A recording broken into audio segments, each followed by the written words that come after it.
It's here. Okay, another level is cleared. How's the arm? Hurts. Yeah, I would imagine so. And around here. Whee! Oh, well, I'm probably at full health now. And I still have 3 medkits and materials to probably make, like, several more medkits. So, like, I'm fine. And I keep on just not using these health kits and just dying over and over again because I'm refusing to use them. When there's pretty much no point in saving them by now, but whatever. I thought those were arrows again for a second. I can't pick that up. That's fine. I don't know. This is the one. Doesn't look like there's anything that I can get around here. Or is there? Lots of apples. Must be the right time of year for them. I would presume. Okay. Now we go on into here. Cutscene time.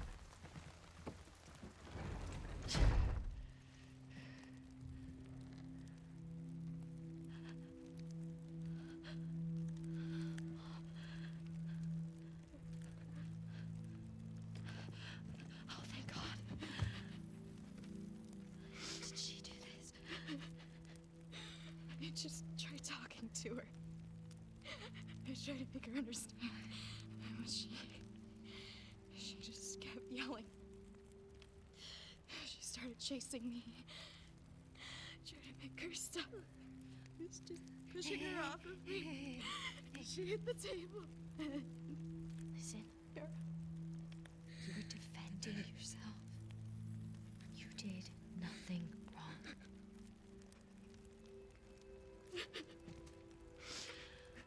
It's gonna be okay, I promise.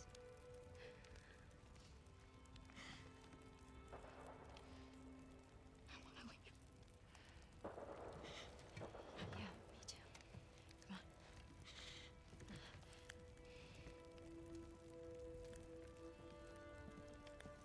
Hey, kid. Come on. Here. Yara, Oh, mouse sensitivity. I never should have. It's okay. I'm glad we found you. Yeah, so clearly couldn't see eye to eye. What's happening? Don't worry about it. All over the island. You'll be okay. She protects Yeah, us. it'll be fine. Shouldn't we head back for our boat? No. I hear fighting back there. I hear fighting everywhere. There are lots of boats in Haven. That's what I was thinking. Yeah, We so had time to to clear go more levels to get to a the boat. main roads. How far's Haven? Not close, but it's our best chance. Just keep following us. Yep, Either that's how it goes with these games. That's very much how it goes. Well, still some remnants of modern stuff here and there. Yeah. Guess there wasn't much point in that. Honestly surprised the game let me climb up that. Thought for sure it would say new. Any things that I can grab around here? Ooh. Ooh. Ooh, more drugs. Maybe I should just boost my health or something at this point. Like, there's not that much left. What's gonna be useful at this point? So I have 77 recreational drugs. Faster prone movement. Maybe. I mean, speed of using a health kit. I don't know, man. After times twice as quickly.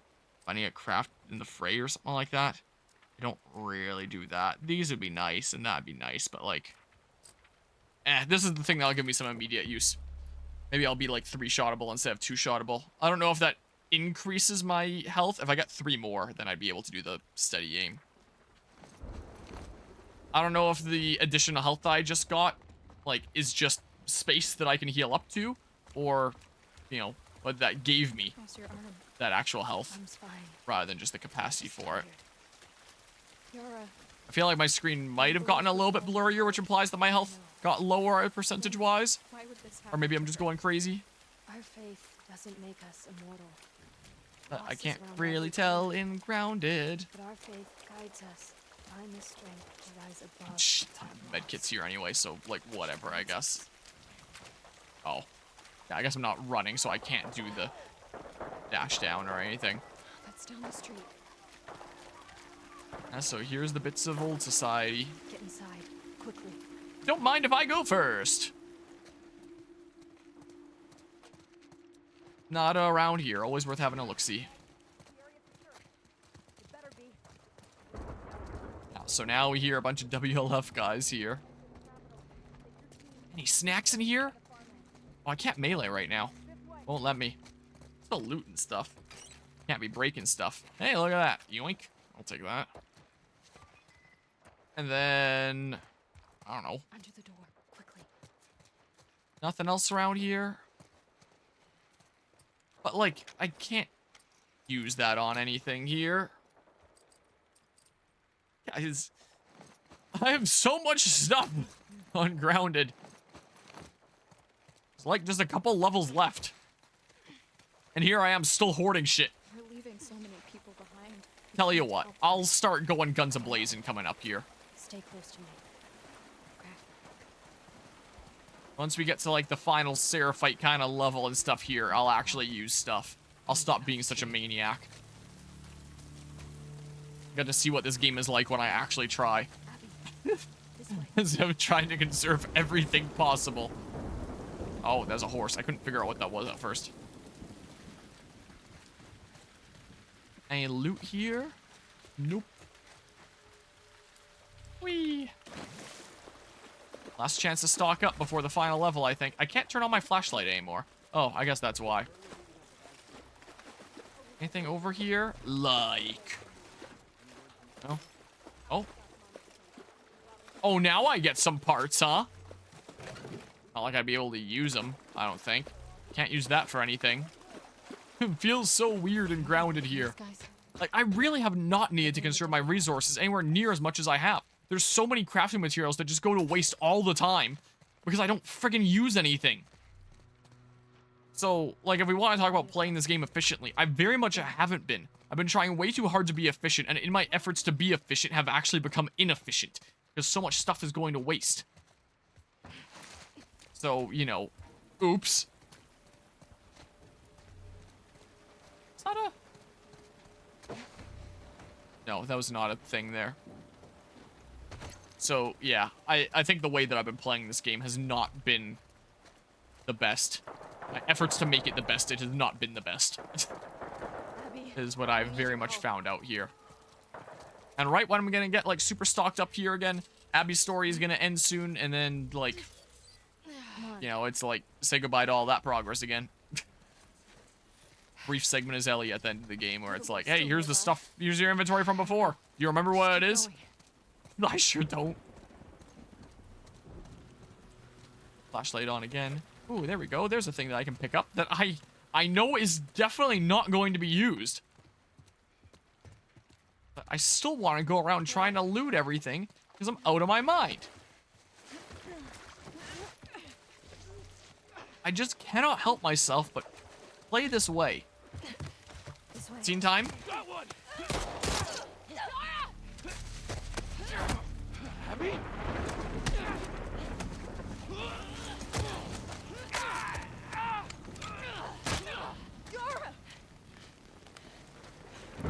Yara, get up! Yara, please! We need to move. Come on! I can't leave her here! Stay back! Drop it! Now! Holy shit. It's Abby! Stay back! Stand down.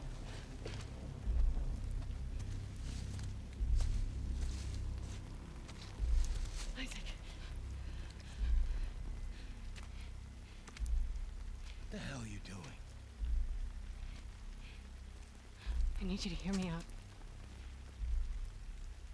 What's that behind you? He saved my life. Move out of the way. We'll deal with you back home. He's not one of them, please. Abby, move. God damn it, he's just a kid! You have 3 seconds to get away from that scar. 1, You really gonna shoot me? 2, I'm not fucking moving.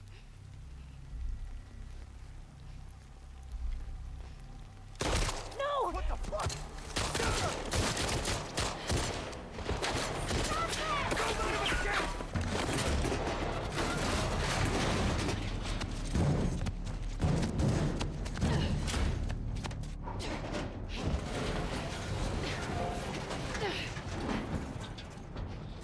Lev, we need to move. She's gone. Oh my god, she's gone. Come on. Those were your fucking people. Hey, you're my people. Listen to me. We're gonna have to fight to get out of this, okay? And then I need you to show us to those boats. We don't let anybody stop us. Yeah? Okay. Okay. Follow me. Really quick, now that that's happening and I can talk about it, there are two really big things I hate storytelling-wise about that whole sequence. One, Grab what you can. they don't do shit with Isaac in this story. They build him up so much as you're like playing Ellie's story and you're reading all these notes that are mentioning Isaac and how he's like the WLF head honcho and stuff. And then all there is like meeting him and you get to see like, oh, this is a pretty brutal guy because you see like some of the stuff that he's doing with the interrogation and stuff. Then he's like, nope, you're not allowed to go after Owen.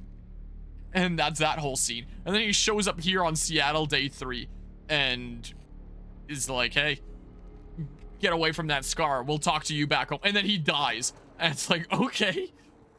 He was being built up like he was going to be like one of the big players of this story. And for all intents and purposes, should be treated as a big player of this story, as the leader of the WLF. But instead, he just has like a scene that first shows a little bit of like his kind of brutal nature with like he's getting directly involved with interrogation. And then he's like, you can't get involved going to go see Owen. And then at the end of Abby's story, he just shows up and then he dies. They don't do anything with him.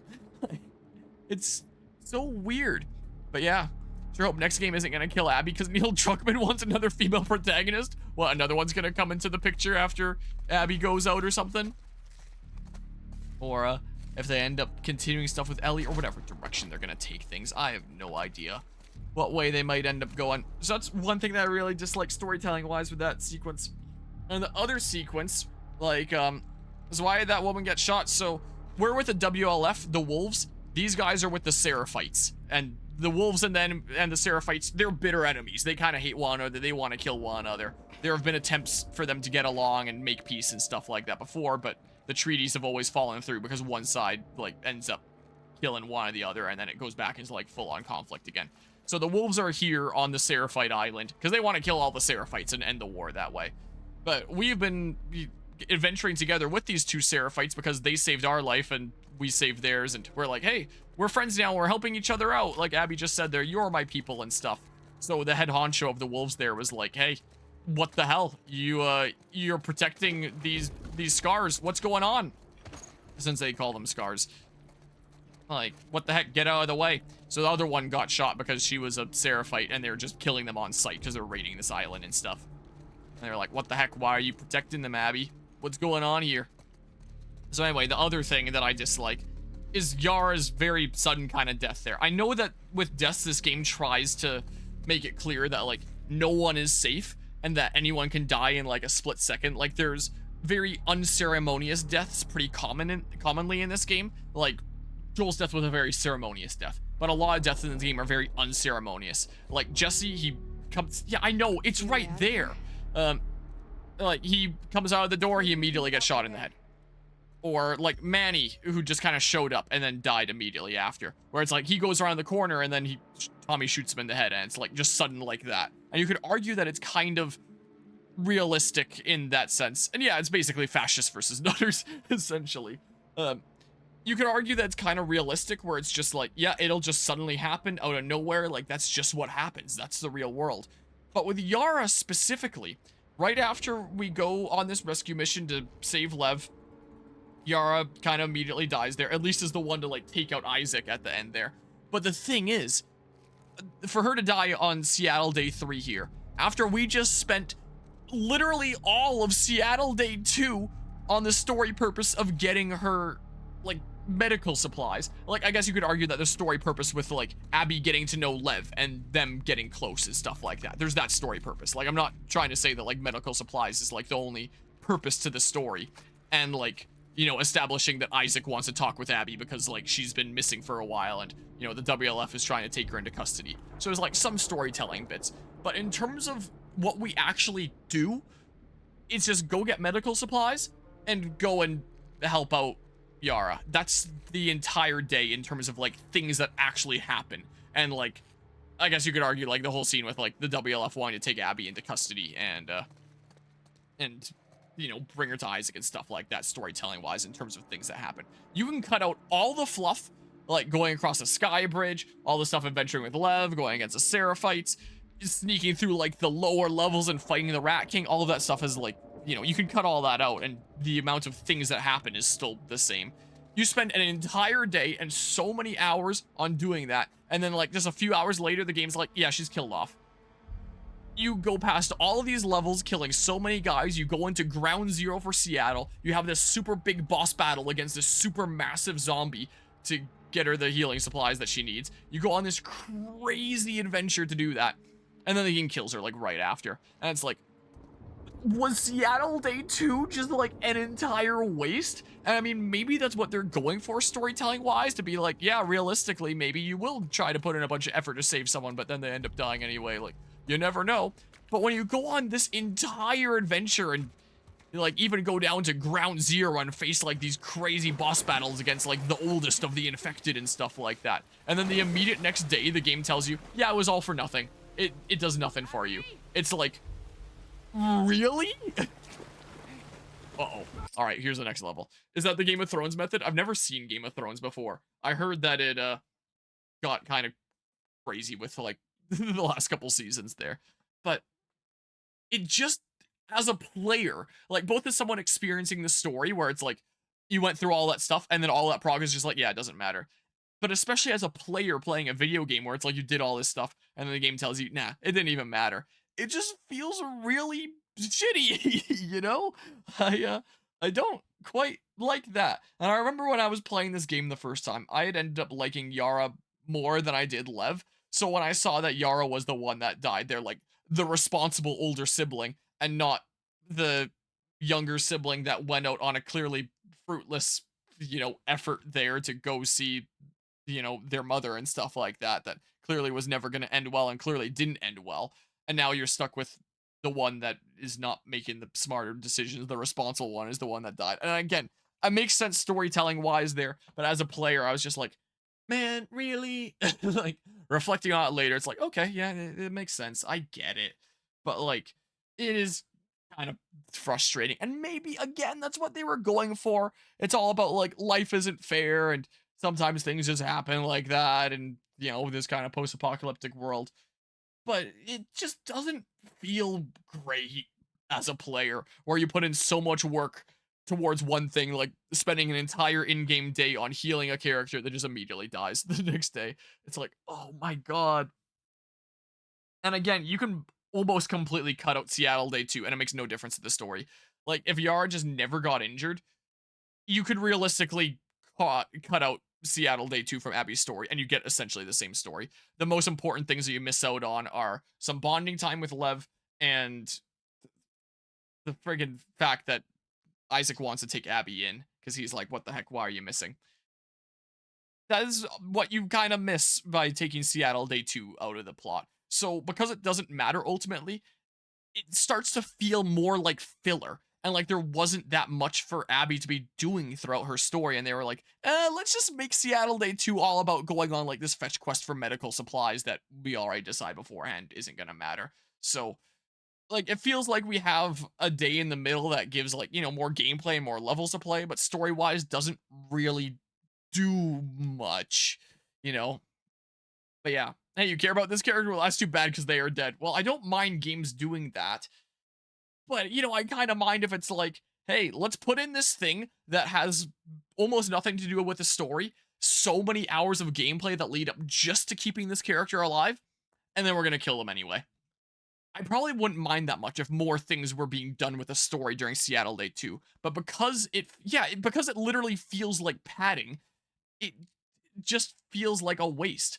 Like, at least at the end when you get the medical supplies and she's saved, it's like, okay, well, you know, that was mostly level after level after level without anything happening much pursuing these medical supplies, and we got them. But, you know, I don't mind because we achieved our ultimate goal, and then the ultimate goal doesn't even matter, and it's like, what the hell was the point of Seattle Day 2?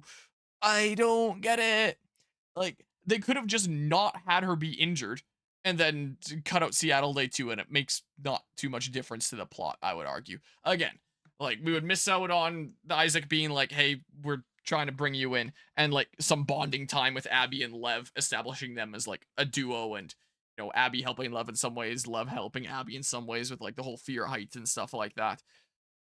So, like, I get that. I don't think that I would want Seattle Day 2 cut out. I think what I would prefer is that more things actually happen. Like, maybe we have some more impactful scenes with Abby and Lev past just the, you know, hey, it's okay with your fear of heights. This is what we say as Seraphites. Like, you know, when you're at your lowest, you find your true strength or something like that, or whatever the heck it is. And then, like, Abby going and getting, like, a gas mask for Lev and putting it on. Those are, like, the kind of two impactful bonding moments, I would argue.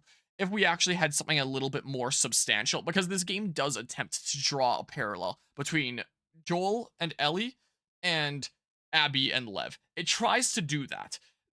Like, and I don't quite see it. I didn't see it casually playing through, but after I beat the game casually the first time, and then I started looking up video essays of it to see what people were saying about it anyway, like on both sides. I had seen some that were making that connection. I was like, oh, that is what they were going for. I never noticed that. And there's even a cutscene later where apparently you see, like, the camera angle of, like, the shoes walking of Abby and Lev, and apparently Lev's shoes are just directly the same kind of shoes that Ellie wears, so apparently it's, like, really on the nose, and I didn't really notice. But another part of the reason that I didn't really notice is Lev doesn't feel like that much of a child to me. Like, they keep on referring to Lev as a kid, but Lev doesn't feel like that much younger compared to, like, Abby, I wouldn't think. Like, even just during that last scene, Abby's like, hey, like, come on, kid. She can't be that much older, can she be?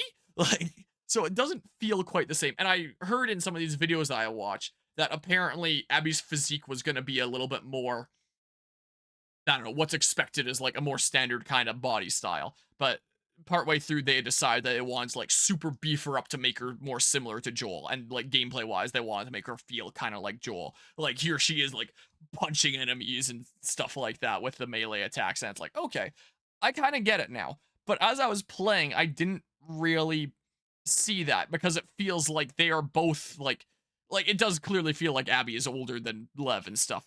But it doesn't feel like by that much. Like, it feels like Lev teenager and Abby, like, I don't know, maybe 18, 19, 20, I don't know, something like that, maybe early 20s at the most, I don't know. Like, it's not that stark of a difference, I don't feel like. I don't know here, man.